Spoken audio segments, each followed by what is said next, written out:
Bonjour à tous et bienvenue pour cette table ronde autour du thème de la biosécurité. Je vais d'abord laisser les intervenants se présenter. Donc, si Cécile, tu veux commencer par exemple. Oui, bien sûr, pas de souci. Donc, je suis également une ancienne étudiante du MESB que j'ai fait en 2012-2013. Ensuite, j'ai travaillé pour différents acteurs au sein de la filière Gallo, notamment l'équivalent du département international de France Gallo pendant 5 ans. Et ensuite, j'ai lancé Cava Associates, qui est ma société de conseil et de courtage, donc en 2019, juste avant le Covid. Donc voilà, je travaille principalement à l'international sur des profils complètement différents, aussi bien en Europe que au Moyen-Orient ou jusque la Chine. Donc gestion de projet, achat-revente de chevaux. Et je travaille également pour une société irlandaise qui s'appelle Equinum et qui fait de la luminothérapie. Très bien. Tanguy, si vous voulez enchaîner. Alors, Tanguy Saliou, Arad la Haye-Neuve, dans le 35, donc élevage pur sang, un petit peu de trotteur. Je me suis installé depuis 8 ans. Auparavant, j'ai été 6 ans directeur du Haras de Montaigu en Normandie. Et avant, j'ai été 10 ans, j'ai travaillé 10 ans dans les haras nationaux, inséminateur, échographiste, chef de centre. Voilà. Et je suis membre du comité à la Fédération des éleveurs et responsable de la commission sanitaire. Voilà. Et président du GDS la section équine du GDS Bretagne. Mais ça n'apporte pas grand-chose. Voilà. C'est le plus important. Voilà. Merci. Sébastien? Oui, donc je vais me présenter aussi. Donc, je suis Sébastien Grec-Angelini. Donc, merci pour l'invitation. Donc, moi, je suis vétérinaire. Voilà, donc j'ai fait mes études à Toulouse. Après, j'ai eu différentes vies de vétérinaire, hein. C'est ça qui est pas mal avec ce diplôme. C'est que j'ai fait de la pratique aussi bien rurale que chien-chat. J'ai même soigné quelques chevaux, mais je préfère dire à tout l'auditoire aujourd'hui que ce n'est absolument pas ma spécialité. Voilà. Voilà. Après, j'ai fait de la recherche. Aujourd'hui, je suis enseignant-chercheur à Unila-Salle, donc au collège vétérinaire qui s'est créé en 2022. À Rouen, j'enseigne la parasitologie et l'épidémiologie. Et pourquoi j'ai été convié donc aujourd'hui? Parce que à une époque, bon, moi j'étais pas GDS, mais j'étais GTV, hein, c'est un petit peu l'équivalent du GDS, mais pour les vétérinaires. Et quand j'étais au GTV, donc au groupement technique vétérinaire de Corse, en fait, j'organisais des formations sur la biosécurité, des formations qui sont obligatoires. Donc pour les éleveurs en élevage porcin, notamment c'était en lien avec une maladie virale qui s'appelle la peste porcine africaine. Donc chaque éleveur porcin devait avoir un formateur en biosécurité que je formais. Et j'étais aussi formateur en biosécurité en élevage bovin dans le contexte de la tuberculose bovine. Voilà mon lien avec cette réunion aujourd'hui. Plus sur ma Merci. vie d'avant que sur ma vie d'aujourd'hui. Merci. Et Delphine? Donc, bonjour à tous, hein. Donc, moi, Delphine Froget, je suis la responsable LNR au niveau national et au niveau de l'Union européenne pour les maladies virales équines, enfin certaines maladies virales équines, dont l'artérite virale équine et l'anémie infectieuse des équidés. Jusqu'en juillet 2025, j'étais aussi la responsable LNR pour les herpès virosés équines. Mais ce mandat de référence a été annulé parce que c'est une maladie qui n'est pas réglementée en France, donc il n'y avait plus de raison d'avoir un mandat LNR. En gros, je ne sais pas si tout le monde connaît l'agence, l'ANSES, hein. Donc, moi, je travaille au laboratoire de santé animale, le site de Normandie, qui est basé sur le site de Goustranville, sur le nouveau campus international équin. On est une petite unité d'à peu près 25 personnes et moi, je suis responsable de l'équipe virologie. Donc, ce qui veut dire que je coordonne toutes les activités de référence et de recherche appliquée pour essentiellement l'artérite virale équine et l'anémie infectieuse des équidés. Donc, merci pour l'invitation. Je suis vraiment ravie de pouvoir échanger avec vous pour confronter les différentes réalités de terrain, parce qu'on sait que dans la filière équine, ça peut être un petit peu compliqué, car ça peut paraître un peu désorganisé. Du coup, voilà. Enfin, moi, je vais être honnête, hein, j'ai été parachutée. Enfin, je devais j'avais des problèmes pour pouvoir me connecter et donc j'ai pas eu le temps de beaucoup préparer la réunion, mais parler biosécurité avec vous, pas de souci.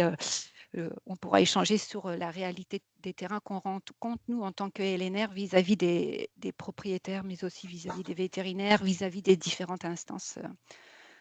J'essaierai de parler en toute transparence. Merci beaucoup. Et puis, globalement, la table ronde correspond à ce que vous venez de dire, donc c'est parfait. Voilà, préparation ou pas, tout se passera très bien. Merci. Sophie, je te laisse démarrer. Oui. Donc, si vous êtes d'accord, on va commencer par le premier axe qui consiste en la perception et la gestion du risque sanitaire.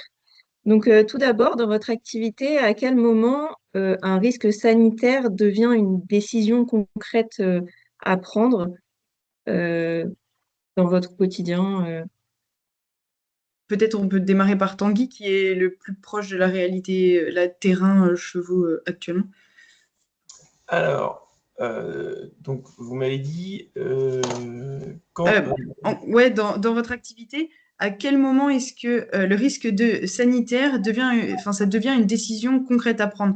En haut, quand est-ce que qu'est-ce qui déclenche un arbitrage, une prise de décision, et qu'on considère que là, à ce moment-là, il y a un risque sanitaire? En gros, c'est autour de la définition un peu du terme de risque sanitaire pour voilà, poser un peu les bases et le cadre de la réunion. En fait, tout dépend si la maladie en question est réglementée ou pas, déjà. Donc, Ok. si c'est réglementé, c'est en théorie suivi par l'État, enfin suivi ou géré par l'État. Donc, notamment les maladies, les MDO, les maladies à déclaration obligatoire. Si c'est pas une MDO, donc déjà c'est la filière normalement qui doit s'organiser, mais en fait la filière est assez mal organisée, on va dire ça comme ça. Nous, pour notre part, nous en pur sang, en fait on suit la réglementation internationale ou les recommandations de l'IFTBA, la reconnaissance internationale du pur sang, en fait, quoi. Donc, et européenne. Voilà, donc c'est une collaboration européenne de notre vétérinaire conseil, et ensuite ça descend en cascade jusqu'à l'éleveur. Maintenant, on a un outil qui est extraordinaire, qui s'appelle le RESP. Donc, c'est le réseau d'épidémiosurveillance. Et en théorie, on souhaiterait que le RESP remonte l'information et que on ferait qu'on se serve du GDS pour redescendre l'information en fait vers les éleveurs et les détenteurs d'équidés, mais on n'en est pas encore là. Mais en fait, de concert avec le RESP, c'est le schéma qu'on voudrait utiliser. Merci. Delphine, vous aviez une remarque? Oui, alors juste parce que j'ai entendu, je crois que c'est Tanguy, c'est ça, qui a pris la parole. Oui. J'ai oublié de dire, je fais partie du comité scientifique et technique du RESP, hein. Mais il y a des soucis avec la gestion. Enfin, je reconnais, le RESP, c'est pas si facile d'obtenir les informations, comme nous, de transmettre les informations et que ça soit diffusé. Parce qu'il y a déjà des conflits. En fait, le RESP va essentiellement gérer des maladies qui ne sont pas automatiquement réglementées, parce que beaucoup plus libres sur tout ce qui est communication. Mais à partir du moment où les maladies sont réglementées, c'est un peu plus compliqué, parce qu'il peut y avoir des conflits d'intérêts. Je voulais juste dire que nous, en fait, en tant que LNR, quelle que soit la maladie, en santé animale, le risque devient concret quand il y a la détection d'un signal biologique, en fait. Quand on détecte un cas, là, ça devient vraiment concret dans le terrain et c'est là où ça peut être compliqué, mais que ce résultat soit en cours de confirmation, douteux, suspect ou clairement positif, le concret du risque, c'est à ce moment-là au niveau du laboratoire en tout cas. Merci. Merci. Sébastien, si vous voulez continuer Oui, peut-être parce sur qu'en les fait, autres filières. c'était juste pour une petite précision, parce que aussi bien Tanguy que Delphine ont parlé de maladies réglementées. Je ne sais pas si c'est clair pour tout le monde, parce qu'en fait, je pense que la question de base, c'était à partir de quand commence la... C'est ça. Mince, oui. On a perdu votre micro, je crois que oui. Vous êtes à nouveau en mode mute. Ah voilà, c'est bon. Ah oui, ok. Oui, je pense que la question de base, c'est à partir de quand l'action va être déclenchée face au risque sanitaire. Et c'est en effet par rapport au classement de la maladie. Donc en fait, que ce soit pour l'espèce bovine, porcine, équine, peu importe, les petits ruminants, les volailles, tout ce qui est animal de production et les chevaux rentrent dans cette catégorie-là. En fait, il y a un nombre de maladies, il y en a 63 pour l'ensemble des espèces animales de production qui sont réglementées. Et en fait, il ne va pas du tout y avoir les mêmes actions. Si la maladie, elle est réglementée, pour faire simple, mais c'est un petit peu plus compliqué, A, ça veut dire que là, c'est quand elle est réglementée A, c'est un petit peu la bombe atomique. C'est-à-dire qu'on va, ce qu'on appelle dépeupler, parce qu'il y a un risque de contagion qui est très, très fort. Donc, je veux dire, on ne va plus décider, les animaux vont être euthanasiés. Donc, il va y avoir des conséquences très, très fortes. Ça, c'est le cas où la maladie, par exemple, est très contagieuse ou qu'elle a un impact très important sur une filière ou alors que la maladie n'est pas présente dans le pays de l'Union européenne. Voilà. Donc, si vous voulez, ça vous intéresse, j'ai regardé les différentes maladies qui sont classées A pour l'espèce équine. Vous voyez, il y en a trois. Il y a la morve. Il y a la morve, il y a la peste équine et la fièvre de la vallée du Rift. Oui, Voilà. alors juste, je me permets, en fait, toutes les maladies qui sont classées A, en fait, ça a été le gros problème en biosécurité, c'est la nouvelle loi de santé animale qui a été appliquée, Voilà. enfin, qui est redescendue au niveau de l'Union européenne, en fait, et qui est redescendue au niveau national. Parce que certaines maladies, en fait, il y a une nouvelle classification, parce que comme je crois que c'est Tanguy qui parlait des maladies MDO, MRC, ça c'était même la classification d'avant. Après, ça a été le danger sanitaire de première catégorie, de seconde catégorie. Et le problème, c'est que la nouvelle loi de santé animale a représenté une nouvelle classification. En France, on a dû appliquer cette nouvelle loi. Et certaines maladies, en fait, apparaissent comme déclassées, ce qui est le cas pour l'anémie infectieuse des équidés, parce qu'avant, c'était un danger sanitaire de première catégorie. Donc, à chaque fois qu'il y avait des foyers, il y avait euthanasie de l'équidé déclaré positif.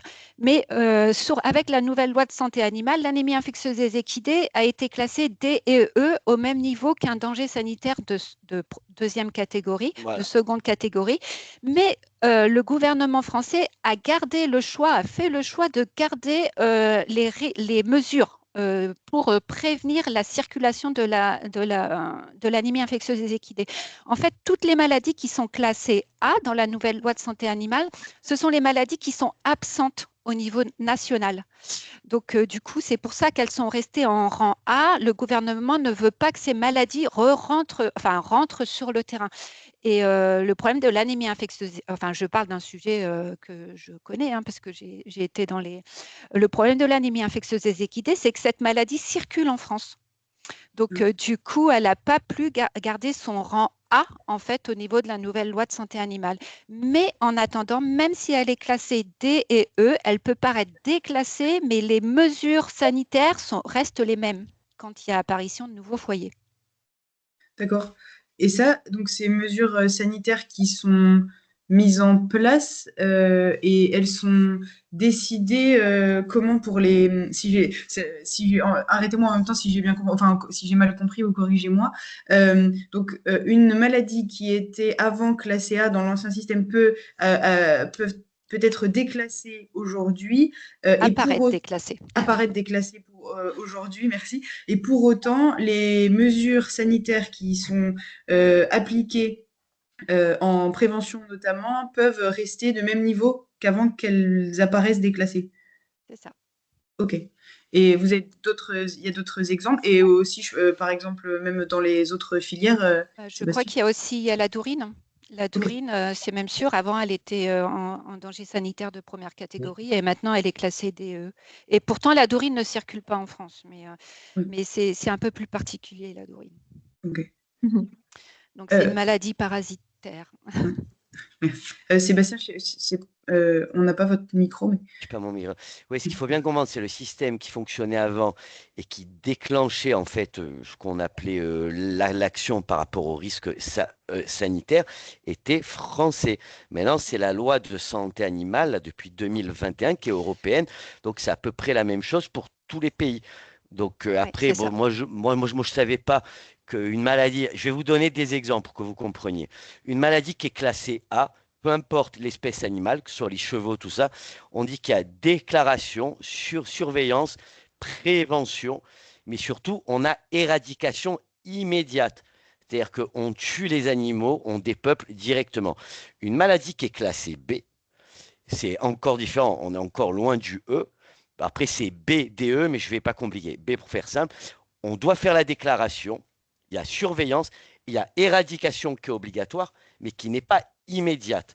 Quand on est classé A, vous pouvez avoir les gendarmes, c'est ce que vous avez vu un petit peu pour ceux qui ont suivi les médias avec la dermatose nodulaire contagieuse. Ça avait beaucoup de bruit parce que cette maladie était classée A et il y avait éradication obligatoire et immédiate de tout le cheptel. Voilà. Quand on est classé C, bon, il se passe un petit peu moins de choses. L'éradication, elle est facultative. Le pays de l'Union européenne y décide. Et par contre, quand on est classé D, comme on l'expliquait tout à l'heure, là vraiment, il se passe de moins en moins de choses. Il y a déclaration, surveillance, on doit faire une certification, indemne, non indemne. Et on termine par la dernière catégorie qui est E. On doit déclarer et surveiller. C'est-à-dire qu'on doit juste déclarer les cas au service de l'État, mais il n'y a pas de plan d'action, c'était l'origine de votre question, qui doit être mis en place. Donc on a vraiment le plan d'action qui va être mis en place, vraiment dépend de la classification de la maladie. Il y en a 63. Pour les maladies qui ne sont pas classées, il appartient à l'éleveur ou au propriétaire du centre équestre, avec son vétérinaire ou avec son GDS, de faire ce qu'il entend. Voilà. Merci. Cécile, je ne sais pas si vous avez quelque chose à ajouter peut-être sur des situations auxquelles vous avez été confrontée, notamment dans l'import-export de chevaux, par exemple. Après, moi, c'est vraiment plutôt très concret. Je ne suis pas à ce point calée techniquement. C'est plutôt, moi, je suis de l'autre côté de la barrière. Quand il y a un souci, comment est-ce qu'on gère la situation? Comment est-ce qu'on transmet les informations aux clients et voilà, faire au mieux. Mais c'est sûr que, par exemple, nous, on est très impactés. L'année dernière, quand il y a eu la rhino, on était impacté dans le sens où il y a beaucoup de chevaux qui transitent au moment des ventes. Il faut trouver des lieux de transit de quarantaine ou d'isolement pour pouvoir les exporter. Et quand vous avez une crise sanitaire, vous avez des difficultés à trouver ces lieux-là. Parce que les différents élevages se protègent, ce qui est normal, donc ils ne laissent pas rentrer de nouveaux chevaux pour ces périodes dites de transit, voilà, quel que soit le nom qu'on leur donne derrière et quelles que soient les réglementations sanitaires. Donc, vous vous retrouvez avec des difficultés pour faire transiter vos chevaux et les exporter. Et c'est la même chose pour les chevaux, par exemple, qui reviennent de l'étranger parce qu'ils sont en compétition, parce que, parce que les juments viennent à la CI, etc. Donc, tout le monde se protège, ce qui est tout à fait normal. Et en France, on n'a pas vraiment de lieu dédié pour le transit, la quarantaine et l'isolement, contrairement à d'autres pays. Par exemple, les Pays-Bas, la Belgique, etc., qui sont très spécialisés. Voilà. Merci. Mais alors, justement, Cécile, dans ton travail, quel maillon de la chaîne enclenche toutes ces mesures-là par exemple, de mise en quarantaine, etc. Quels sont en gros, comment tu reçois Pourquoi? l'information, le Oui. signal, Alors en fait, avant ça de dépend. le Ouais, mettre ça en place? dépend des accords qui sont signés entre pays. Ok. Donc, généralement, au sein de l'Union européenne, tu n'as pas besoin de faire de l'isolement ou de la quarantaine. On va juste avoir, entre guillemets, du transit, le temps que le transporteur puisse venir récupérer le cheval et l'emmener dans son pays. D'ailleurs, par exemple, euh, on n'a pas les mêmes protocoles de vaccination entre la France et l'Irlande. Ok. Enfin, et voilà, donc, quand les chevaux viennent en France pour courir ou pour l'élevage, je me tiens juste à la partie pur sang, il faut qu'ils se mettent à jour sur la partie vaccination. Sinon, la jument ne peut pas être saillie, le cheval ne peut pas courir, et ça a des vraies implications. Il y a eu plein de chevaux irlandais qui sont arrivés à l'hippodrome, donc je vous laisse réfléchir à l'implication financière que ça représente. Et pile demi-tour, merci, parce qu'ils n'étaient pas à jour des vaccins. Ah oui. Donc, des fois, c'est même pas juste au-delà on va même pas très loin dans le risque sanitaire, on parle juste des vaccins grippe rhino. Enfin, donc ça peut avoir des implications très importantes, mais on n'est même pas sur des risques de catégorie A comme ça a pu être évoqué précédemment. Mhm. Donc, c'est extrêmement important de se tenir au courant des conditions sanitaires qui doivent être respectées dans chacun des pays où les chevaux vont se déplacer. Et ensuite, pour l'international, vous avez des protocoles sanitaires qui sont mis en place et qui sont disponibles sur Expadon. Donc, Expadon, c'est la plateforme où vous allez retrouver tous les protocoles sanitaires pour l'export d'animaux vivants, morts, enfin voilà, tout type, bovins, équins, poissons, enfin bref, il y a plein de choses. Et ça vous donne les indications concernant les maladies attestées, s'il y a des protocoles d'isolation et de quarantaine, s'il y a la vaccination obligatoire, enfin voilà. Et donc, c'est à nous d'aller récupérer l'ensemble de ces informations avec le transporteur pour pouvoir, acheter le cheval qui va correspondre au protocole. Parce que si vous vous trompez, c'est tant pis pour vous.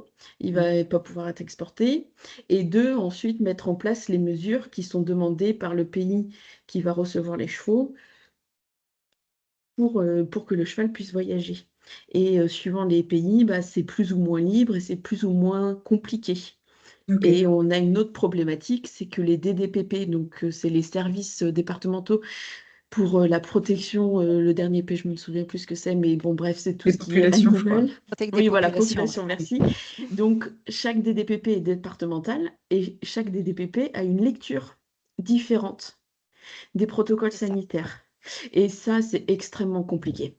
Parce que dans certains départements, ils vont pouvoir accepter des choses et dans d'autres, ils vont pas l'accepter. Donc, des fois, on s'arrache un petit peu les cheveux. Ouais. Et Tanguy voulait réagir. Non, mais je suis vraiment content de participer à votre table ronde là parce qu'on apprend plein de choses en fait. Donc merci pour tout ça. Non, je voulais juste rebondir sur ce que disait Cécile. Et nous, les Français, on est extraordinaires parce qu'on sert de quarantaine pour plein de pays, notamment les pays du Maghreb. Donc quand par exemple un Algérien ou un Marocain achète un cheval à Tattersall en Angleterre. Donc, c'est des échanges qui sont très courants, en fait. Donc, les chevaux, souvent, ne sont pas à jour des vaccins ni de rien du tout pour le pays, pour le Maroc. Mais bon, ces chevaux-là, ils ne restent pas là-bas, en Angleterre. Ils arrivent chez nous. Nous, on les met à jour. Enfin, on les met à jour. Je dis la France les met à jour des vaccins et compagnie, et pour qu'ils puissent être exportés vers le pays. Alors, moi, j'adore les Marocains, j'ai plein de copains marocains ou algériens ou libyens, mais en fait, on sert de quarantaine, c'est ça qui est incroyable, pour ces pays-là, en fait. Donc, c'est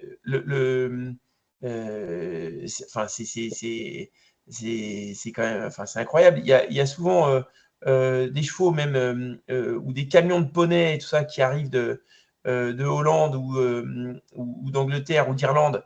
Et ils arrivent avec un titre de transport au titre de la filière bouchère.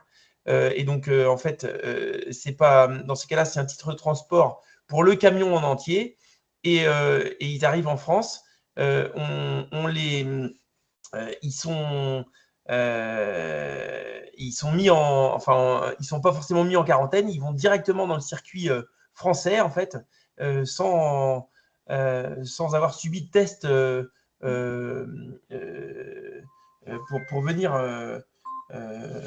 venir chez nous, quoi. Donc, on est donneur de leçons pour la France est donneur de leçons pour son système sanitaire, mais en même temps, on accepte tout, quoi. Donc, c'est pour ça que dans le pur sang, nous, on a décidé de se protéger au maximum pour se protéger de tout ça, quoi. Mais c'est un comble, quoi. C'est incroyable, quoi.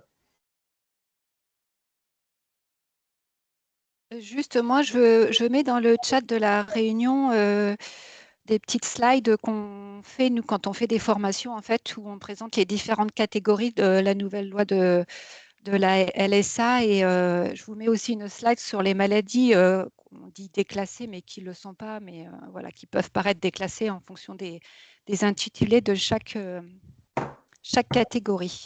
Ah, merci beaucoup. Merci.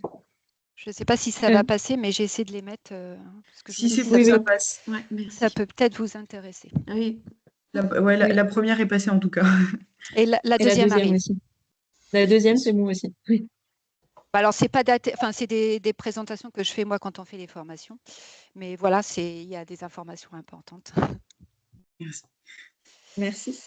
Du coup, on va passer au second axe qui intègre la biosécurité et le modèle économique.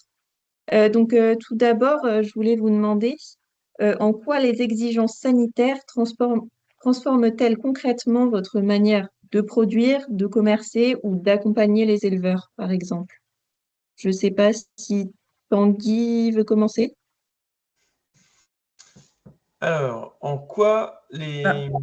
vous me dites en quoi les... En gros, en quoi les exigences sanitaires transforment-elles concrètement votre manière de travailler En Par fait, exemple, sur le terrain?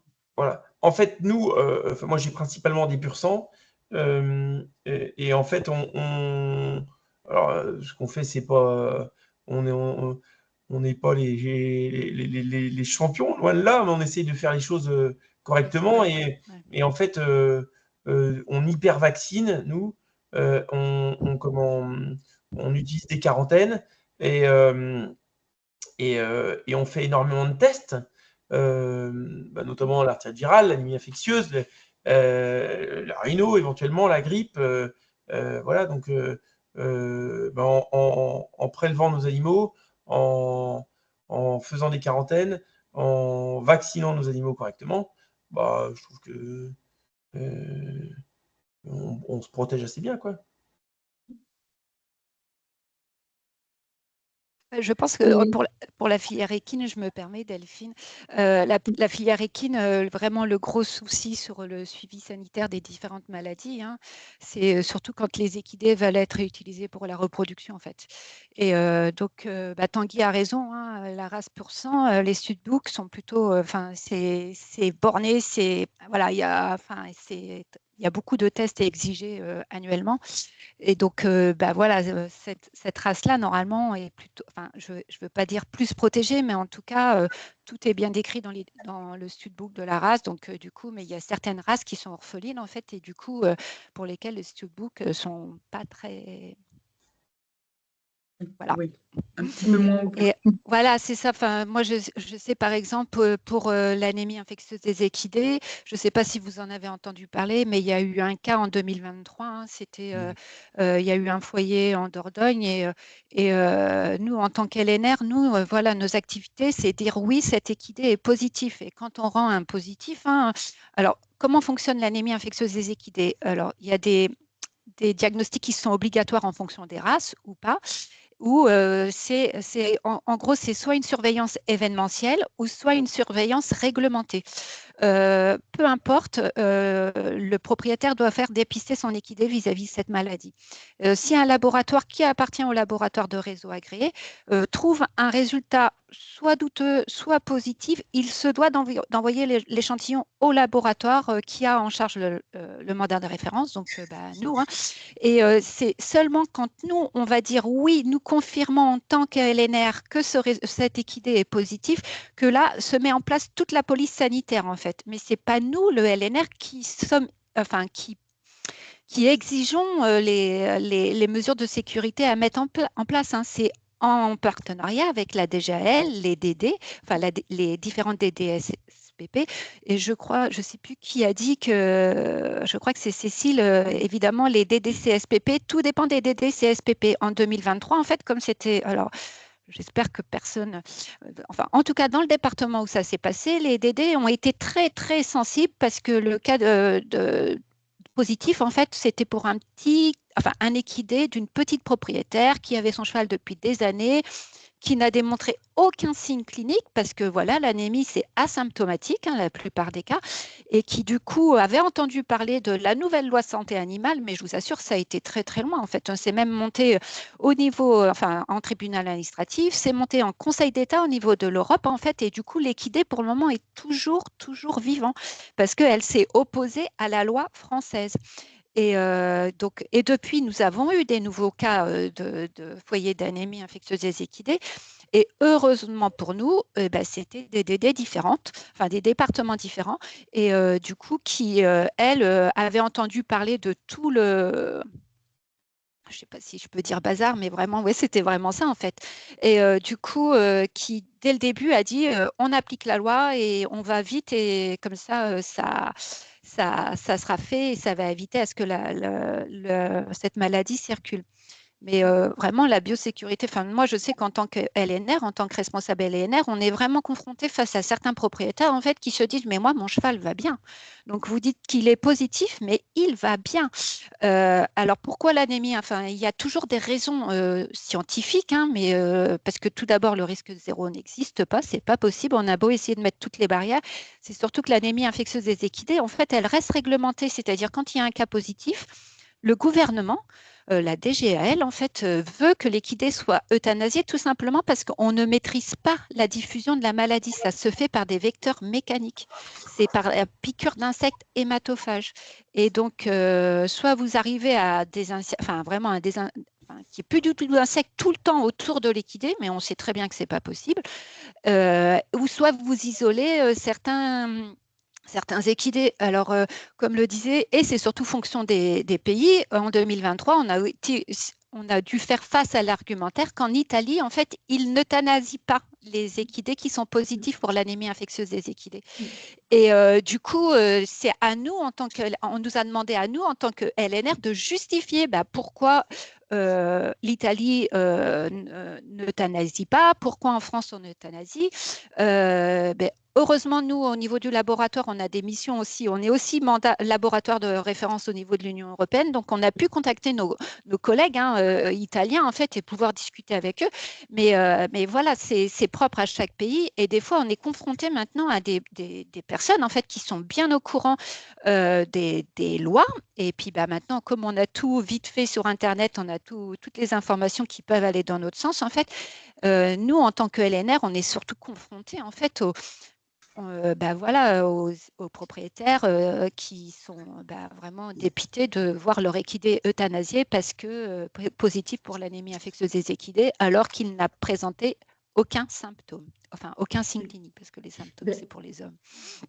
Je pourrais peut-être rebondir sur... Oh, vas-y, Sébastien. Non, c'est bon, je parlerai après. enfin, par exemple, moi, quelque chose auquel je suis confrontée, et je suis plutôt spécialisée dans la filière pur sang, mais j'ai des clients pour lesquels on va acheter plein de profils différents, des chevaux de sport, des chevaux de trait, etc. Donc tous ces chevaux-là, ils ont des protocoles sanitaires qui sont complètement différents. Ils n'ont pas les C'est mêmes ça. obligations vaccinatoires. Par contre, quand ils vont rentrer en protocole d'isolement ou de quarantaine, on remet tout le monde sur le même niveau. C'est les mêmes, ouais. Parce que le protocole d'accueil du pays exige un certain nombre de choses. Donc, ça peut être pyroplasmose négatif, donc enfin, AVE, anémie, etc. Tout ça négatif, d'urine, morve, enfin bref. Et tout le monde a le même protocole vaccinatoire. Et je trouve que une de nos faiblesses, et je serais très intéressée d'avoir le retour de Sébastien par rapport à ça, c'est qu'aujourd'hui, la filière équine, elle est multiple et elle n'a pas le même protocole, aussi bien vaccinatoire que de prélèvement et de santé. Et c'est un casse-tête, un véritable casse-tête pour tout le monde. Et il y a des conséquences qui sont très graves avec ce qu'on a pu malheureusement voir avec une société qui prélève et qui congèle la semence pour des étalons, où vous aviez plein d'étalons de races différentes et ça a explosé parce qu'il y en avait un qui était positif. Ils sont possiblement, donc ça, possiblement, hein, je ne sais pas exactement ce qui s'est passé, mais donc ça veut dire que possiblement les chevaux n'étaient pas tous sous le même protocole sanitaire en entrée, qu'il n'y a pas eu d'isolement pour tester et vérifier que tout le monde était toujours négatif. Et aujourd'hui, il y a des conséquences économiques qui sont désastreuses, sans parler de la perte de la génétique, etc., etc. Merci Cécile. Sébastien, si vous voulez. Ouais, moi ce que j'en pense, c'est qu'en fait, c'est que les chevaux, enfin les équidés, ils sont dans tout ce qui est loi de santé animale. Maintenant, il y a en effet là, c'est Tanguy qui disait qu'il était responsable de la section équine là, pour le GDS de Bretagne. Donc maintenant, il y a même des sections là dans les groupements de défense sanitaire qui concernent les chevaux. Mais bon, ce qu'il y a, c'est que pour que les DDPP, donc ce qu'on appelait avant les services vétérinaires, se mettre un petit peu à jour et que la filière équine soit, entre guillemets, considérée de la même façon et qu'elle agisse de la même façon, c'est en effet un petit peu long parce que même au niveau biosécurité, moi, tout ce dont je pouvais parler, c'est-à-dire tous les plans de biosécurité qui ont dû être mis en place dans les élevages bovins pour des maladies comme la tuberculose bovine qui est classée B. Donc, pour rappel, c'est le deuxième échelon dans la LSA, donc la loi de santé animale, la peste porcine africaine qui est échelon A, ce qui veut dire que là, il faut euthanasier tout le monde. Bon, voilà. Enfin, on a l'impression que le niveau de biosécurité dans les centres équestres, moi j'ai donné un cours justement là dans le master l'an passé, donc je suis pas un spécialiste de la filière équine, mais je m'étais beaucoup renseigné. C'est pas très avancé.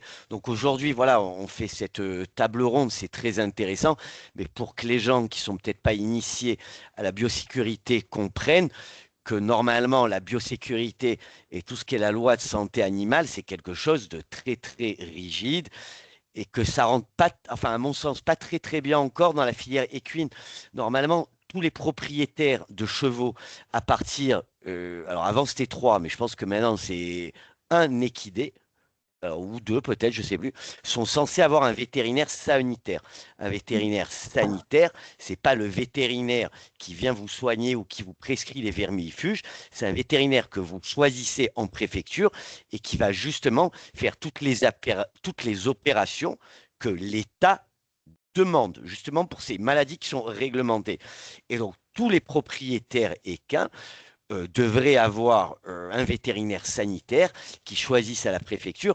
Et ça, c'est pas fait, c'est pas bien rentré. On avait lancé aussi pour parler de biosécurité à un moment donné les visites sanitaires équines pour expliquer à tous les propriétaires un petit peu justement la biosécurité. Il y avait un questionnaire, mais comme la majorité des propriétaires n'avaient pas de vétérinaire sanitaire, cette sensibilisation, elle n'a pas été faite. Voilà. Donc, à mon sens, pour répondre à la question qui m'a été posée, il y a quand même, on n'est quand même pas au même niveau. Là, si on faisait une table ronde sur la filière porcine, ça serait pas du tout le même niveau, hein. Avec un éleveur, ça serait assez diablé parce que ce qu'on a imposé à la filière porcine, notamment par rapport à la PPA, je peux vous donner des exemples, mais c'est terrible, hein. Ça demandait une réorganisation complète des élevages et de la façon d'élever, quoi. Donc Et voilà. puis on a vu l'abattage des troupeaux aussi de bovins. Enfin, là, cette année, Ouais. à l'hiver, C'est qui parce que, ouais, pour la DNC, la dermatose nodulaire contagieuse, qui est une maladie virale et qui est justement est classée A. Et il y avait aussi le même problème que les éleveurs disaient, ouais, mais il y en a qu'un qui est malade. Mais bon, après, il faut expliquer que la maladie est classée A, elle n'a pas le droit d'exister en France. Et à partir du moment où on est à le niveau le plus élevé dans la loi de santé animale, bon, qu'on appelle, voilà, on n'a pas le choix, oui. Mais la dermatose nodulaire contagieuse qui a été médiatique, oui, c'est un très bon exemple, oui. Bah, Parce que on voit ce qu'on peut faire au niveau de la biosécurité qui est imposé. Après, on a le droit de faire de la biosécurité à son niveau dans son centre équestre en mettant des PE diluves pour des maladies qui ne sont pas réglementées. Mais là, ça devient de la biosécurité volontaire. Il faut séparer la biosécurité volontaire, l'éleveur la met en place, de la biosécurité obligatoire parce que la maladie est réglementée. et justement, Tanguy, en réaction à tout ça. Alors, non, mais enfin, moi, je trouve qu'on apprend plein de choses. En fait, le principal problème en fait, de la filière équine aujourd'hui en France, c'est qu'elle n'est pas organisée ou mal organisée. Et tout le monde va dans tous les sens. La FFE, et ils s'en foutent. Ils remettent même en cause certains vaccins qui sont assez efficaces. Et en fait, ce qu'on chercherait à faire, aujourd'hui aussi, c'est à créer, comme ça se fait dans les autres espèces, et je pense que Sébastien va pouvoir nous le confirmer, en fait, on voudrait faire une interpro, en fait.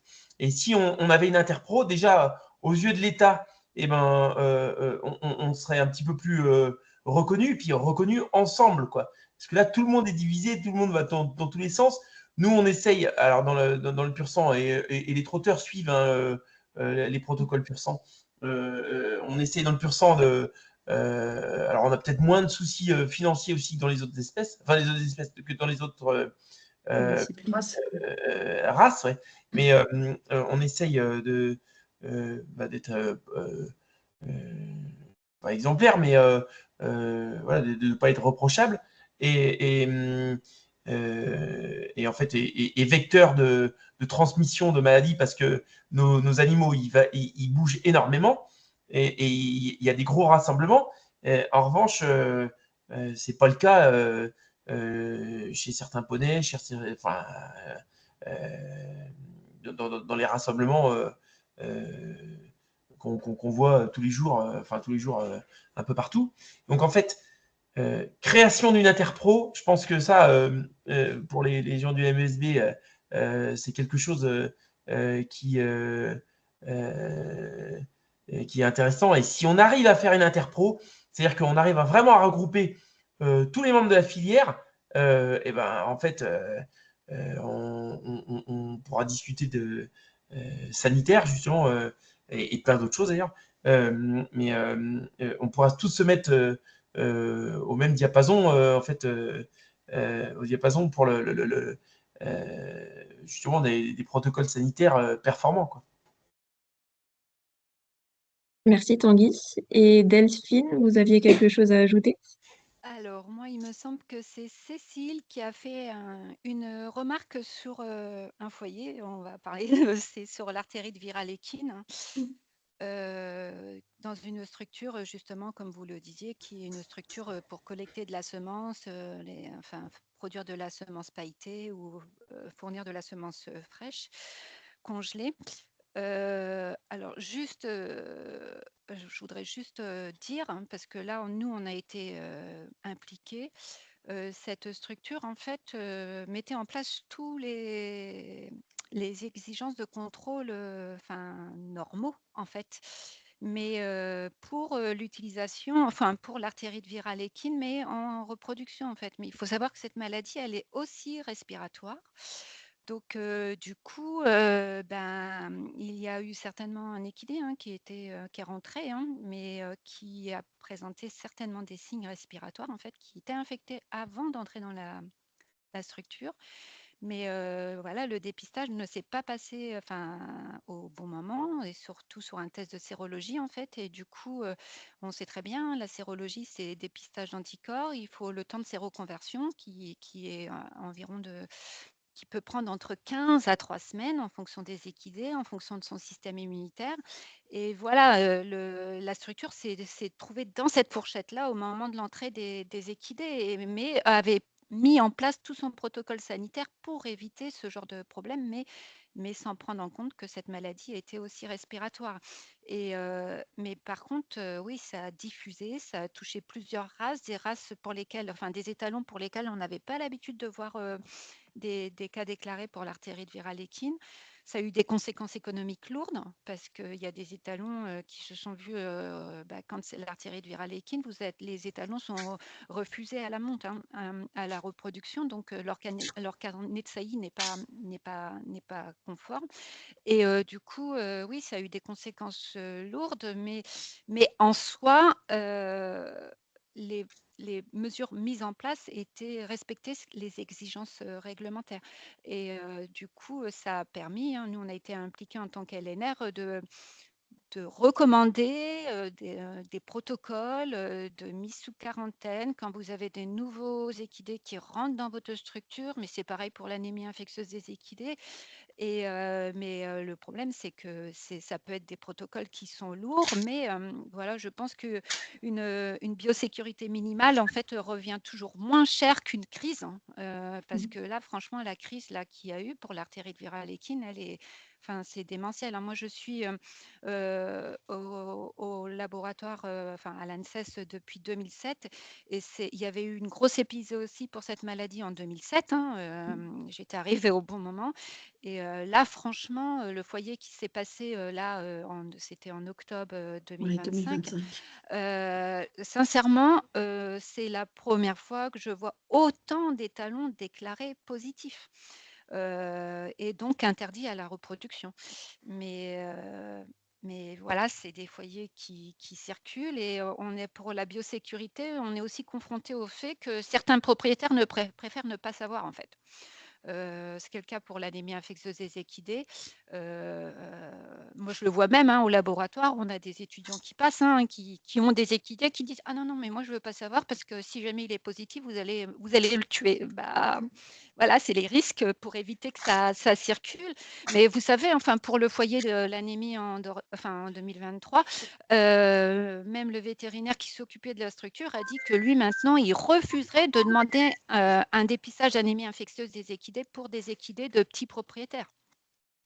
Et, et c'est quand même fou parce que c'était un vétérinaire sanitaire, qui avait un inspecteur, voilà, il était classé vétérinaire sanitaire. Donc du coup, quand les vétérinaires, certains vétérinaires, alors je veux pas généraliser, mais nous c'est ça notre quotidien, c'est essayer de faire comprendre que oui, c'est vrai, c'est pas de chance, mais voilà, ça peut arriver d'avoir des foyers. Et en fait, pour le foyer de 2023, en fait, c'est juste la propriétaire. En fait, pourquoi est-ce qu'elle le vétérinaire a demandé le dépistage de l'anémie infectieuse des équidés? C'est juste parce qu'elle voulait changer de pâture pour son équidé. Sa pâture n'avait plus assez d'herbe, donc elle voulait le faire aller dans une autre pâture qui était sur une autre structure, mais qui, elle, avait déjà été confrontée, je crois que c'était en 2019, sur un foyer d'anémie infectieuse des équidés, et qui du coup avait décidé moi maintenant, tout équidé entrant, je veux un dépistage de l'anémie infectieuse des équidés parce que les conséquences sont trop lourdes. Voilà. Ok, donc ça dépend aussi vraiment beaucoup des mises en place de chacun et des mesures de biosécurité volontaire dont parlait C'est ça. Sébastien. C'est ça. Ok.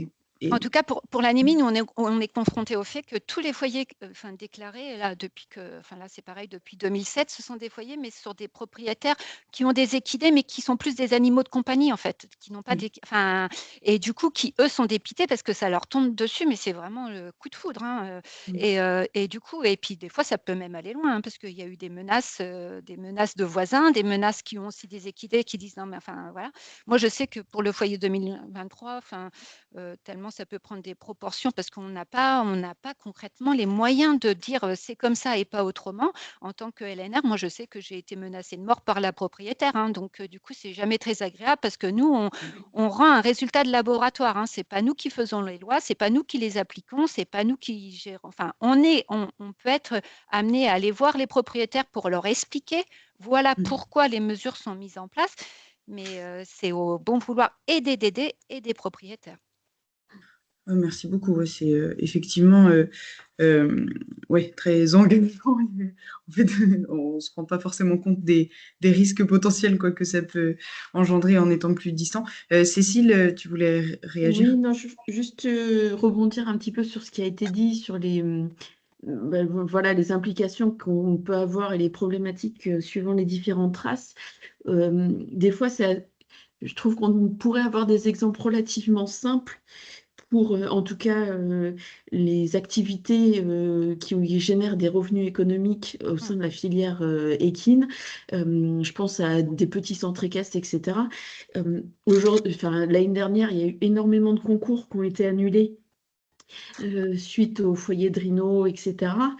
Si les chevaux, même de petits centres équestres, étaient vaccinés, un grand nombre, je pense, de compétitions auraient pu être maintenues parce que peut-être qu'on aurait évité déjà d'avoir ces problématiques de foyer et d'avoir autant de chevaux contaminés. Et en fait, vous faites un tableau assez simple, vous leur dites, voilà, si vous vaccinez, ça vous coûte tant. Et là, aujourd'hui, vous avez annulé 4-5 concours, vous avez perdu temps.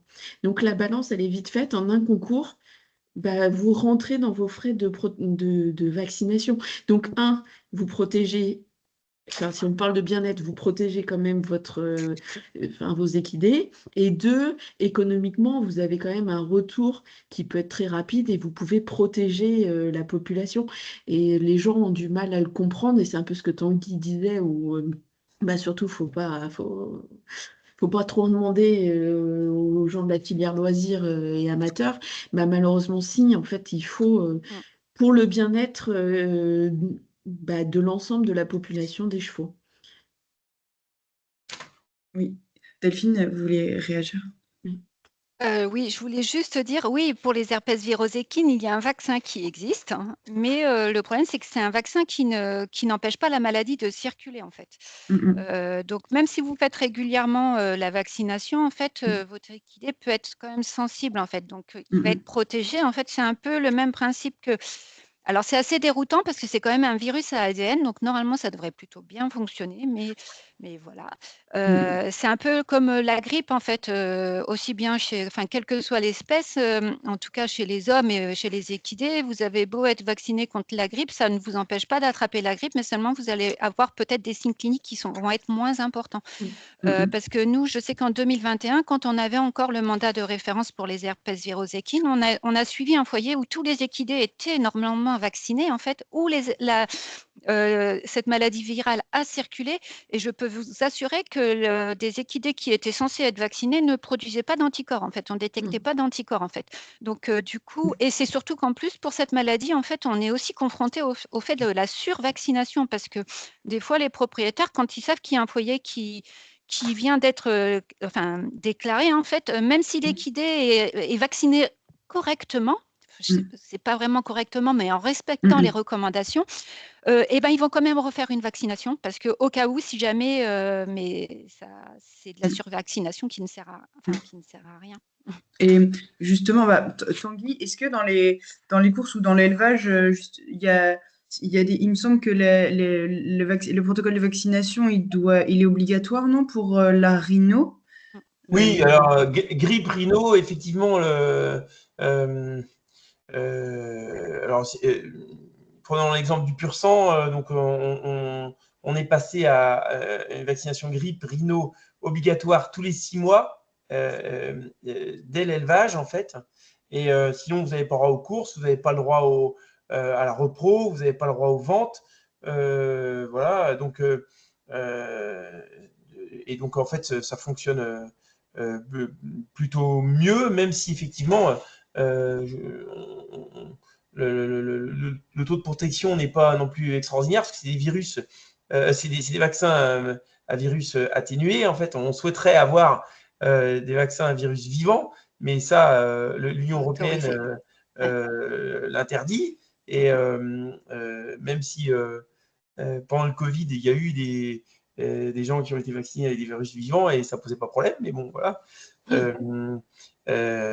aux États-Unis, par exemple, ils vaccinent avec des virus vivants contre la rhino et la grippe, et c'est a priori des vaccins carrément plus efficaces, y compris pour l'artérite virale aussi. C'est des vaccins qu'il faut encadrer beaucoup plus, mais qui sont beaucoup plus efficaces. Voilà. Donc,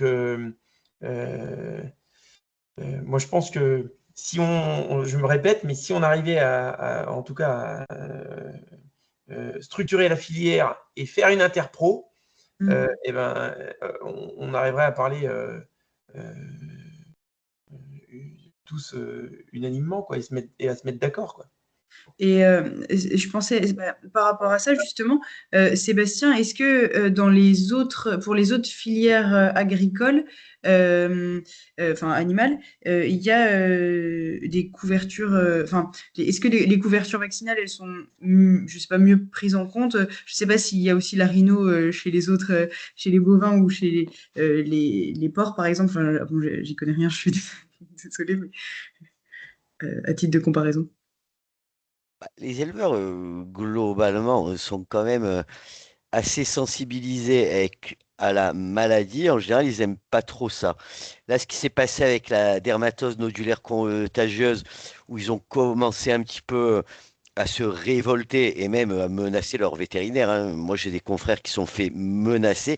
C'est quand même très, très rare. Parce que je pense qu'ils en avaient vraiment marre, l'histoire du Mercosur, et ça s'est rajouté au Mercosur. Mais normalement, ils admettent assez bien. euh, Ils ont peur de la maladie, ils savent, il y a toujours eu des histoires. Donc quand il faut faire des choses, même si c'est dur, globalement, ils le font. Après, bon, c'est vrai, je pense que les filières, de toute façon, sont plus organisées, même si on regarde, il y a des interpros. Et même si on regarde, même au niveau des GEDS, où maintenant il y a des filières équines, donc dans les groupements de défense sanitaire, qui sont donc des groupements qui travaillent dans le sanitaire et notamment dans la biosécurité, hein, puisque la biosécurité fait partie du sanitaire, euh, l'adhésion des centres équestres est très très faible. Alors c'est nouveau, mais on voit que la sensibilisation par rapport à la maladie n'est pas la même. C'est pas la même. Comme je sais plus qui c'est qui disait ça, mais c'est peut-être Tanguy. Ouais, la maladie, on a l'impression que c'est un petit peu loin. Alors après, bon, quand il y a des histoires de pyroplasmose, de choses comme ça, là, ils ont l'habitude et ils savent que ça peut faire mal, quoi. Donc ils font même de la prévention, mais il n'y a pas une culture. Pour faire simple, je pense, hein, et encore une fois, c'est pas mon domaine, donc je pourrais me tromper, mais il n'y a pas vraiment, à mon sens, une culture du sanitaire dans la filière. Voilà ce que j'en pense. Si vous voulez réagir, allez-y. Oui, moi, je rejoins entièrement ce que dit Sébastien, là. Le taux d'adhésion des GDS équins en France, c'est moins de 1%. Moins de 1%. Ça ne fonctionne pas. Ça ne fonctionne Moi, j'aurais absolument dit pas. 5, alors moins de 1%, c'est 5, ce serait 5 qui serait champion du monde. Alors, mais non, ça ne fonctionne absolument pour pas. comparaison, habituellement, après, il n'y a pas de raison, habituellement, pour tout ce qui est l'espèce bovine, ovine, enfin peu importe, les ruminants, on arrive, c'est-à-dire qu'ils ont compris que les GDS pouvaient les aider. Et puis surtout, quand il y a des maladies, notamment des maladies réglementées, le GDS est là pour soutenir les éleveurs et les taux d'adhésion, ils frôlent avec les 100%, quoi. Oh, Ouais, waouh. ouais, 95%. Ouais, en général, après, ça dépend des régions, mais on est toujours au-dessus des 90%, même dans des régions comme la Corse, hein, qui doit être la pire. On n'est pas en dessous pour l'ensemble des filières de 80-85%. Et je pense que la Corse est le mauvais élève. Voilà. Merci. On a beaucoup évoqué du coup au niveau national comment ça se passait. Et dans le cas d'un risque sanitaire qui circule à l'international, comment s'organisent concrètement les décisions, les responsabilités Ah je ne ouais, sais pas si C'est Cécile, par exemple, ouais, Cécile. peut commencer. Bah, enfin, c'est assez compliqué parce que, à nouveau, là, c'est une problématique de lecture.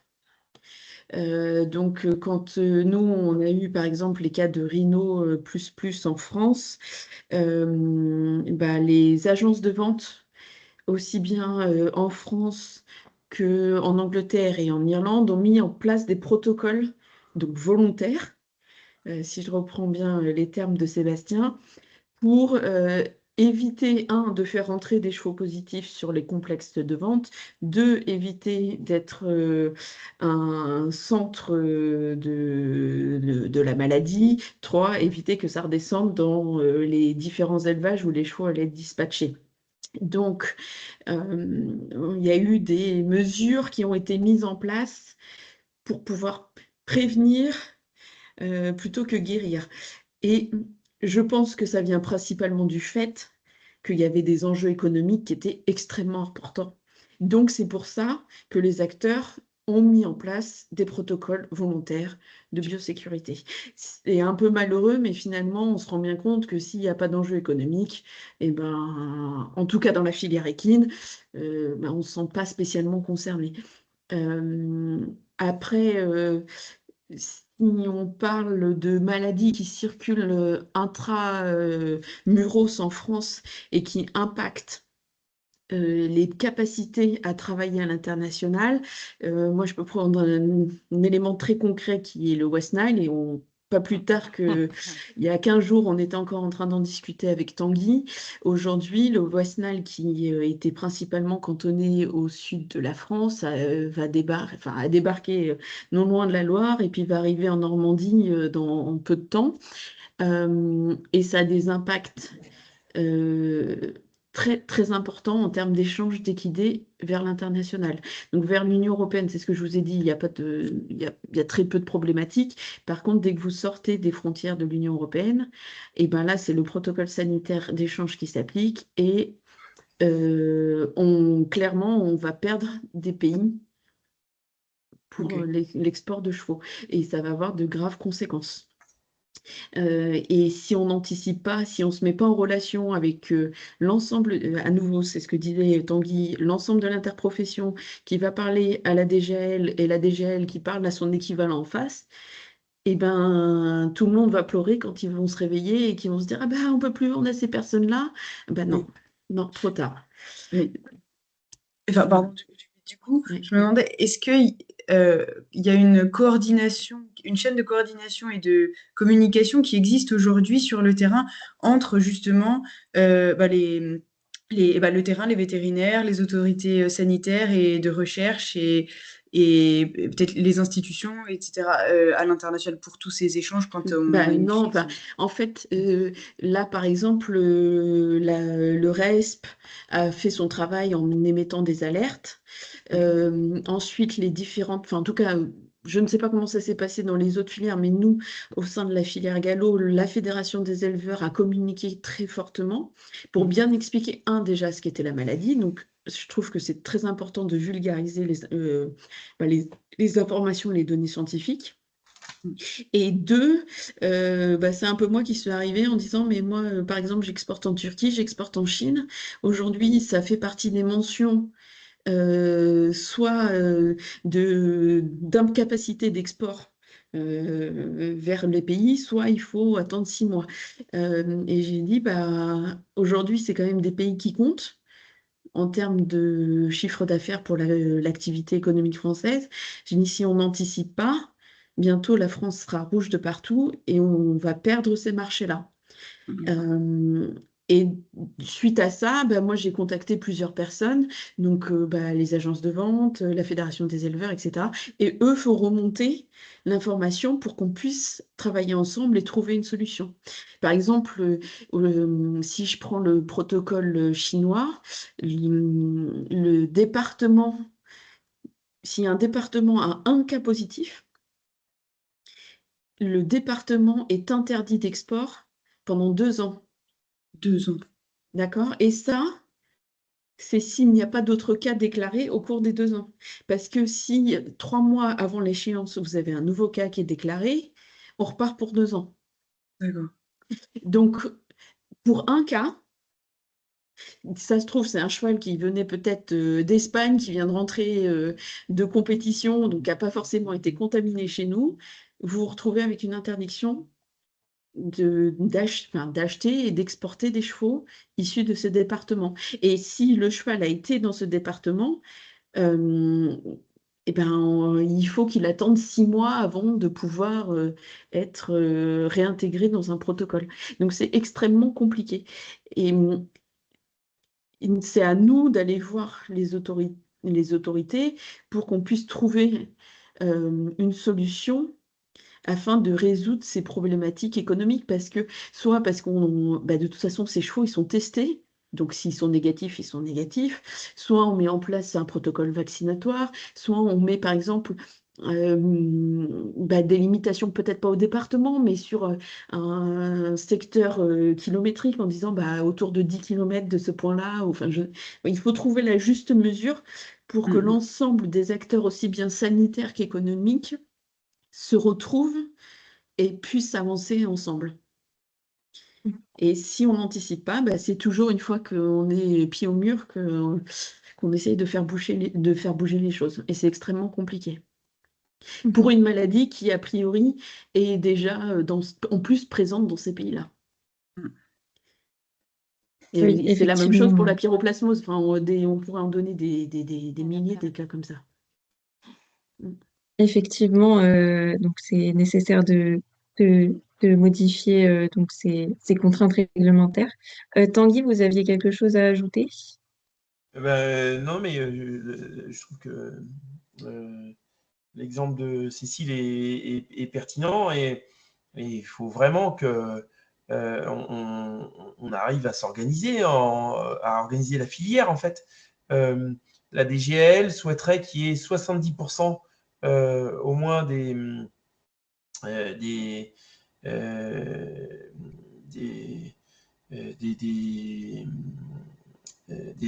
gens en fait, qui participent à la filière. Il faudrait qu'on ait au moins 70% de tous les acteurs de la filière pour avoir une reconnaissance aux yeux de l'État, quoi. Donc, autant vous dire, on n'est pas rendu. Oui. Et moi, j'ai une question là, un peu, enfin, qui s'adresse un peu à tous, mais d'après vous, enfin, en gros, quel levier fonctionne réellement pour mettre en place justement des réflexes de biosécurité? Parce que là, donc, si je comprends bien, il y a des réflexes qui sont, de biosécurité et des protocoles qui sont mis en place et intégrés dans les filières agricoles autres de manière plus spontanée. Et par contre, donc, dans la filière équine, c'est problématique. Donc, Tanguy, vous l'avez dit à plusieurs reprises, donc potentiellement qui est une mise en commun et pour que tout le monde aille dans la même direction. Et une formalisation, ce serait une première étape. Mais pour vous, les premiers leviers d'action se feraient à quel niveau? Est-ce que c'est au niveau de la réglementation, de la formation ou je ne sais pas aussi, je pensais, est-ce qu'il y a l'incitation économique aussi, puisque aujourd'hui, c'est quand même pas mal mentionné, bon, c'est un peu plus touchy, mais est-ce que ce serait une pression par les pairs? Parce que si on voit d'autres professionnels se mettre à prendre en compte ces protocoles-là, ben, voilà, ça peut inciter à le faire. Je ne sais pas, est-ce que vous pensez que les premiers leviers concernent quel niveau d'action? Et je ne sais pas, répond qui veut. Sébastien. Ouais. Bah, peut-être déjà, on parlait tout à l'heure des vétérinaires sanitaires et que c'est une obligation d'avoir un vétérinaire sanitaire à partir du moment où on a 3 équidés et plus. Bah, déjà, je ne veux pas dire, hein, moi je ne travaille pas pour la DDPP, mais déjà je pense que le respect, parce que ça c'est une loi, c'est une obligation, mais déjà si chaque centre équestre, si chaque propriétaire qui avait plus de 3 équidés, hein, que ce soit des poneys, peu importe, bah, avait un vétérinaire sanitaire, bah, déjà peut-être que ce serait un levier, parce qu'on est plus sensibilisé aux maladies réglementées, on est plus sensibilisé à la biosécurité. Ça, c'est déjà un truc de base qui devrait être respecté par tout le monde, qui est une obligation. Et je pense que c'est très peu respecté. Et ce qui est J'ai pas de intéressant, pourcentage, mais à mon avis, le merci. pourcentage, c'est peut-être pas autant que les adhérents au GDS. Donc, c'est certainement plus de 1% des propriétaires qui ont plus de 3 chevaux qui ont choisi un vétérinaire sanitaire. Mais je pense pas que ce soit 50%.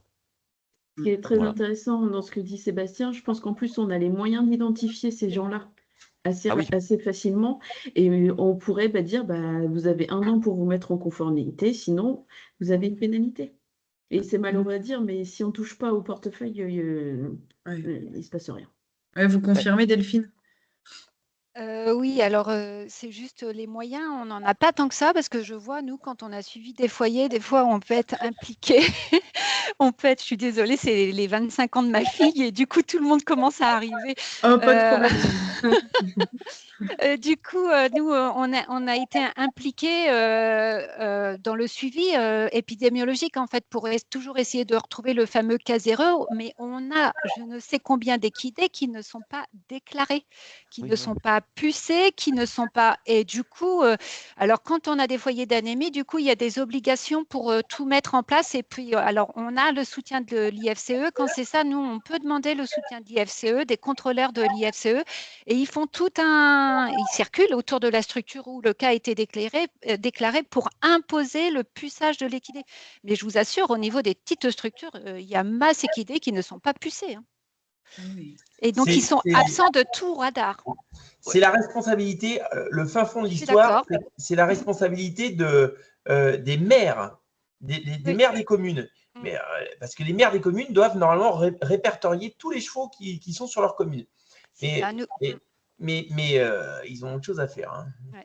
Et je sais Ouais. que nous, quand c'est ça, quand on a des foyers, on sollicite les maires en fait pour savoir, ils sont censés savoir qui a des équidés ou pas dans leur commune et pour voir, nous, on peut du coup aller voir les propriétaires, voir s'ils sont pucés et voir s'ils font partie du fameux cercle où il faut dépister tous les équidés.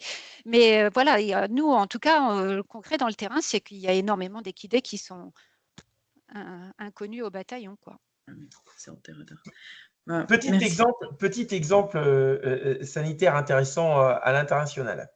Il y a une association d'aide aux ânes de la bande de Gaza qui a levé 3,5 millions ou un truc comme ça, 3,5 millions € pour ramener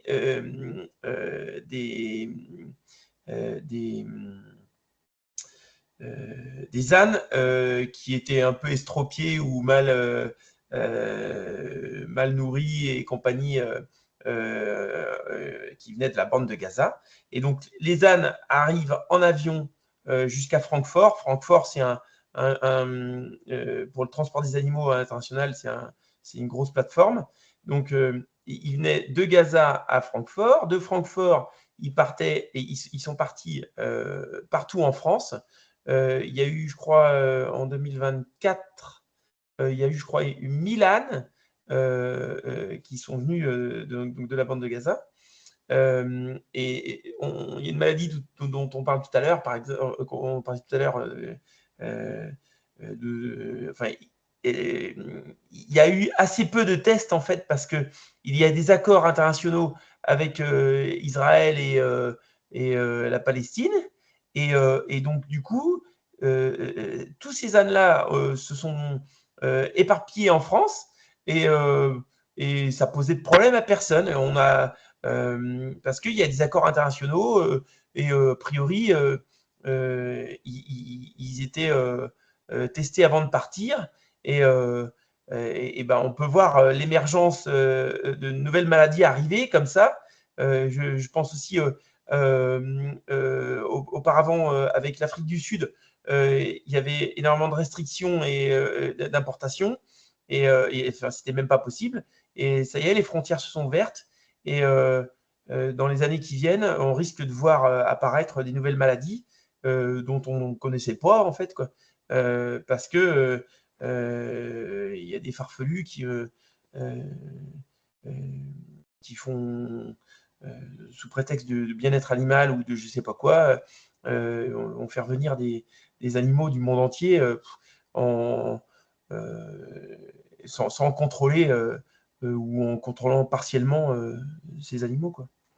En fait, le problème, c'est pas tant de les accueillir, c'est de mettre en place un protocole de quarantaine. Voilà, ça résonne. Non, c'est bon. C'est Là, un protocole de les quarantaine. ânes de Gaza Ils auraient arrivent en dû France, arriver et d'avoir au moins zéro 15 jours quarantaine. avec prise de sang, test, enfin tout ce qu'il faut avant de les relâcher et de les dispatcher. C'est ça la problématique, surtout. Oui, puis la grosse problématique, c'est quand même la communication. Enfin, je Bah pense oui. que communiquer sur les risques de biosécurité, c'est toujours mieux que de faire comme si ça circulait pas et comme si on n'était pas au courant et gérer, enfin, agir quand il y a une crise qui est déclarée, qui apparaît en fait. Moi, je voulais juste dire, nous, au niveau laboratoire, diagnostic, nous, au niveau international, on dépend des règles qui sont définies par l'OMSA, en fait, le manuel terrestre de l'OMSA, où vous avez pour les équidés le fameux chapitre 3.6, en fait, qui vous décline tous les recommandations de dépistage, en fait, pour toutes les maladies qui sont listées sur ce manuel, en fait. Et du coup, enfin, je sais que nous, on en parle énormément quand on fait des formations parce qu'on apprend beaucoup de choses, en fait. Donc, juste vous connecter, c'est gratuit. Enfin, je pense que vous le connaissez, en fait, ce manuel terrestre, et vous avez toutes les recommandations, aussi bien enfin, pour toutes les espèces en plus. Donc, Merci beaucoup. Je suis désolée, comme on est on a un peu dépassé, mais on a aussi peut-être des questions du chat, si ça vous va de passer aux questions. Mais alors, je vous remercie vraiment pour tous les échanges, en tout cas pour l'instant. C'est super intéressant. Je vois que Jade a une question. Ouais, tu peux la poser. Oui, bonsoir à tous. Moi, je suis également étudiante du MESB, donc tout ce que vous citez, ça résonne avec ce qu'on a déjà vu, notamment le fait que les filières ne communiquent pas entre elles. Et en fait, si on devait, nous, futurs managers de la filière, penser comment est-ce qu'on pourrait faire évoluer ça, quelle serait, selon vous, la première chose à faire ou le premier outil qui pourrait faire en sorte de mettre en commun, on va dire, toutes les connaissances peut-être de la filière course au service du sport et loisirs.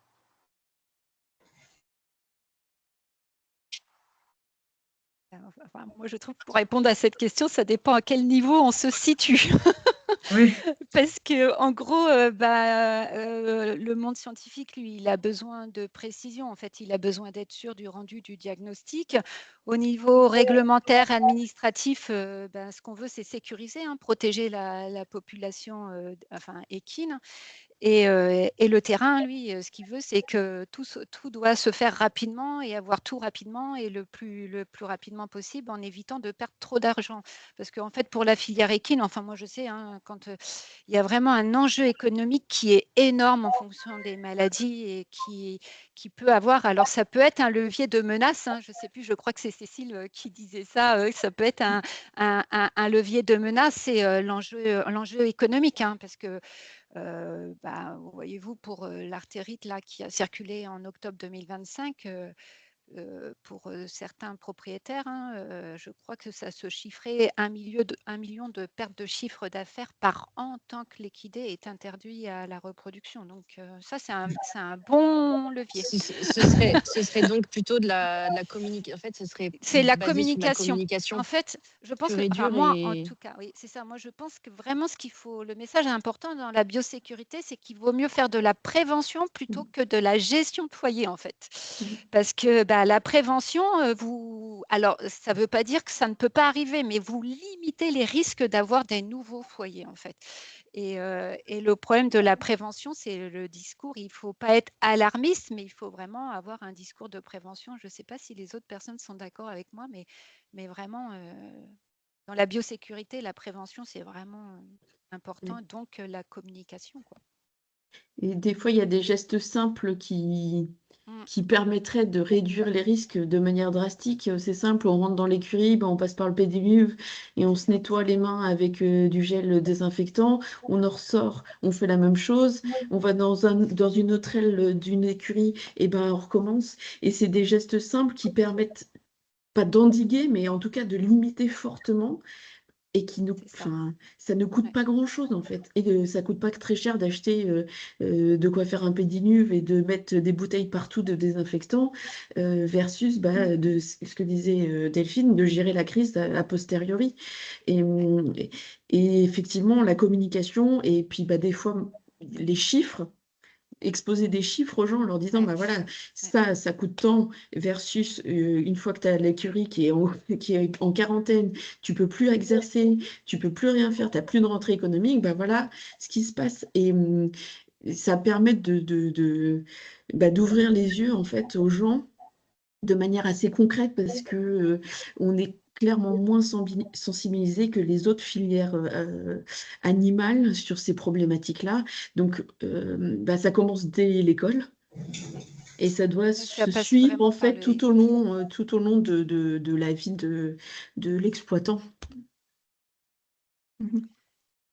Oui, parce que moi je sais, en 2019, on a eu un foyer d'anémie infectieuse des équidés. C'était une structure qui avait des chevaux, des picadors, hein, je crois.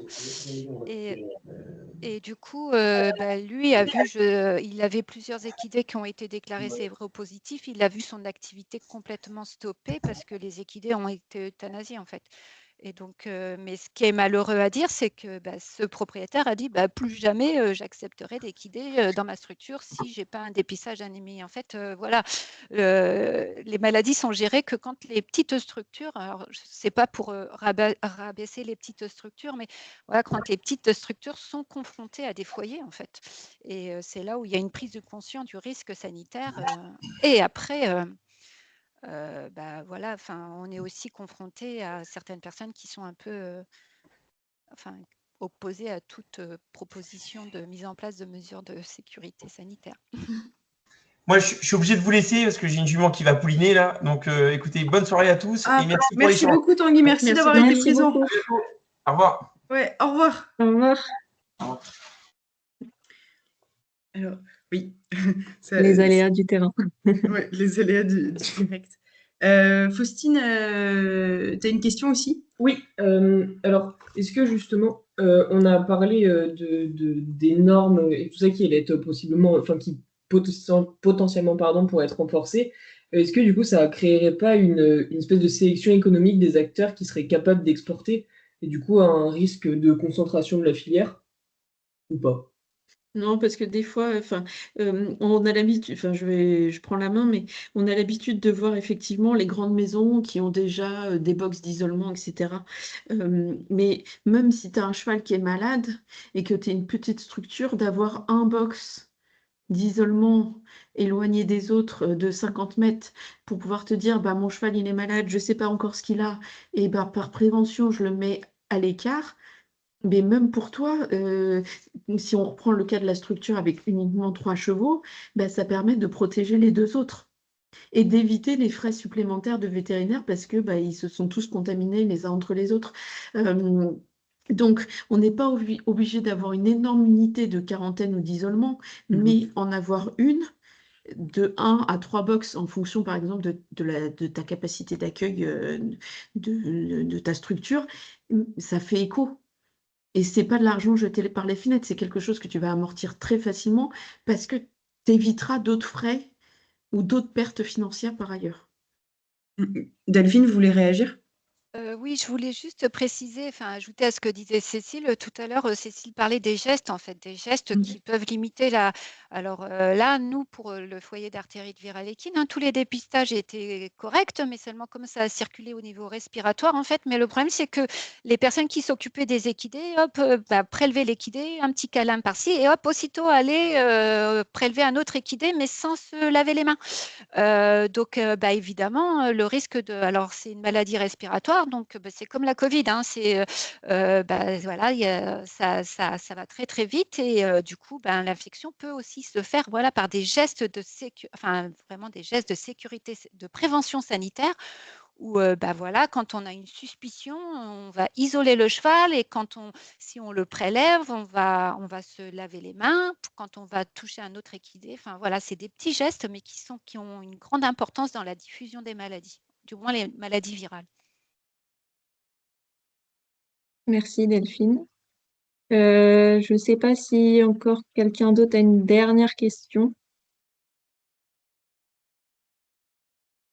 Je vois pas d'autres mains levées, donc je pense qu'on va pouvoir conclure là-dessus. Je ne sais pas ce que tu en penses, Suzanne.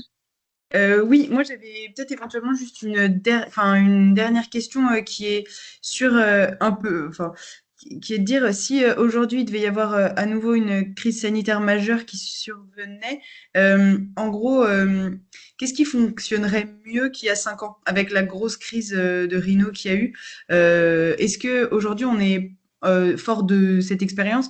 Est-ce qu'on est mieux paré et est-ce que, ouais, on pourrait réagir d'une meilleure manière et par rapport aussi à je sais pas, je suppose que la recherche a avancé aussi sur le sujet, etc. Et bon, c'est une question ouverte. Prends la parole qui veut. Alors, moi, je veux bien faire quelques mots sur les herpès virus équines. Le problème, c'est que, comme je vous l'ai dit, on avait, nous, au niveau du laboratoire, ce mandat de référence au niveau national. Mais le problème, c'est que c'est une maladie qui n'est pas réglementée, en fait. Donc, c'est très compliqué de faire passer un message de prévention, en fait, quand la maladie n'est pas réglementée. Mais pourquoi elle n'est pas réglementée? Parce que on en a tous les ans des foyers d'herpès virus équine. Donc, du coup, voilà, déjà, le message est déjà beaucoup plus facile à faire passer pour les maladies qui sont réglementées et pour lesquelles il y a une communication quand il y a la déclaration de foyer, en fait. Je pense sincèrement, le fameux foyer 2025 pour l'artérite virale équine, la structure a communiqué quand même le plus rapidement possible, en fait. Parce que des fois, on peut être confronté à des structures qui vont pas vouloir communiquer, qui vont cacher, en fait. Et franchement, je pense que la biosécurité, elle passe par la communication. Communiquer, ce n'est pas, c'est pas négatif, en fait. Il faut voir ça comme un moyen de communication pour éviter la diffusion qui peut aller très, très vite. En fait, il faut voir la biosécurité pas comme une contrainte. En fait, c'est plus un outil pour permettre de protéger la population équine française, en fait. Ah bah ça, c'est une très bonne phrase de conclusion.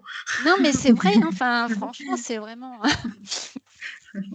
Oui, vraiment. Non, non, c'est vrai, pardon, moi, je rebondis dessus, mais c'est vrai que enfin, pour un peu résumer enfin, ce qu'on s'est dit dans les grandes lignes, au final, ça a l'air d'être perçu encore trop comme une contrainte, alors que c'est un outil essentiel qui représente un moindre coût économique si on le compare aux conséquences économiques, justement, de ne pas le prendre en compte. C'est ça. Et pour le coup, au regard par contre, différentes filières agricoles aussi, comme a pu le mentionner Sébastien. On est encore quand même avec pas mal de trains de retard et donc on a du progrès. Après, il n'y a plus le temps, mais on pourrait se poser la question aussi des dialogues qui existent entre les différentes filières, justement, et savoir s'il y a des ponts qui peuvent être mis en place, pardon, pour pouvoir progresser plus vite en prenant exemple sur les filières qui fonctionnent. En tout cas, merci à tous d'avoir participé. Oui, Sophie, je ne sais pas si tu as Merci à tous. Oui, merci à tous pour cette table ronde qui était très dynamique et riche en échanges. Je pense qu'on a tous appris plein de choses grâce à vos interventions. Donc, merci à vous. Ouais. Et puis, et voilà. ouais, vraiment. Ouais, et puis, merci aussi de vous être tous bien répondus à chaque fois. Enfin, ouais, c'était très intéressant. Moi, j'ai pris plein de notes. Merci. Bah, merci à vous, parce que Merci même beaucoup. pour moi, c'était très intéressant. J'ai appris beaucoup de choses. Oui, Merci, bah, Sophie. moi de même, merci pour l'invitation, hein, parce que c'est toujours hyper intéressant de discuter sur la biosécurité. Ouais. Et puis, bah, nous, enfin, pas de souci. S'il y a d'autres questions, même après cette réunion, il n'y a pas de souci. On essaie de répondre en temps et en heure. Voilà, n'hésitez pas à nous contacter. Et voilà. Bah, merci. Et puis, bon anniversaire à votre fille aussi. Ouais, bah oui. Je suis désolée, c'est pas passé discrètement, mais bon. Plaisir pas de partagé, hein, pour Ouais. moi aussi, c'était intéressant.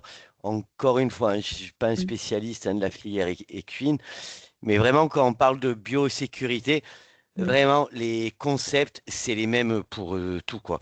D'ailleurs, les plans de biosécurité que certains GEDS ont essayé de mettre en place, ont essayé de diffuser dans les centres équestres, en fait, ils ont pris ce qui est obligatoire et ce qui se fait dans la filière porcine. Et à la place de mettre une porcherie, on voit un centre équestre avec un manège. C'est pour dire qu'en fait, la biosécurité, c'est pas compliqué. Moi, souvent, je dis aux étudiants, je vais conclure comme ça, quoi. C'est parfois des contraintes, parce qu'il y a la loi de santé animale, mais c'est surtout beaucoup, beaucoup de bon sens.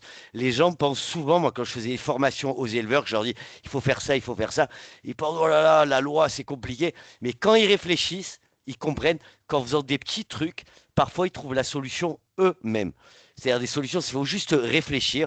La biosécurité, on n'a pas donné la définition, c'est peut-être un peu dommage. Qu'est-ce que la biosécurité en élevage ou en centre équestre? C'est numéro un, c'est empêcher un agent pathogène de rentrer dans un élevage ou de rentrer dans un centre équestre. Numéro 2, une fois qu'il est rentré, c'est je l'empêche de circuler. C'est-à-dire qu'on isole les animaux, on les traite, parfois on fait des abattages. Donc numéro 1, j'empêche l'agent pathogène de rentrer. Il y a les pédiluves, il y a les vaccins, peu importe. Une fois qu'il est rentré, je l'empêche de circuler et je l'empêche de sortir pour éviter qu'il contamine d'autres élevages ou d'autres centres équestres. Voilà. Merci. J'aurais peut-être dû Merci. commencer par ça et du coup je termine par ça. Voilà, merci beaucoup. Merci. Sébastien, Merci si vous avez beaucoup. ce document, Ouais. je serais très intéressée de voir ce qui a été fait. Ah oui, ben, je l'ai intégré dans mon cours. En fait, c'est un document qu'a fait le GDS et c'est pompé intégralement de la biosécurité en élevage porcin, c'est-à-dire qu'on crée 3 zones. Ce qu'on appelle la zone d'élevage, qu'au contact des animaux, la zone, ce qu'on appelle la zone professionnelle, où il n'y a que les professionnels qui ont le droit de rentrer, et après c'est la zone publique où tout le monde a le droit de rentrer. Et tous les plans de biosécurité, en fait, sont construits de la même manière. Donc, si j'ai aucun souci, je peux même le mettre. Ah oui, je serais très intéressée de voir pour ma Voilà. culture.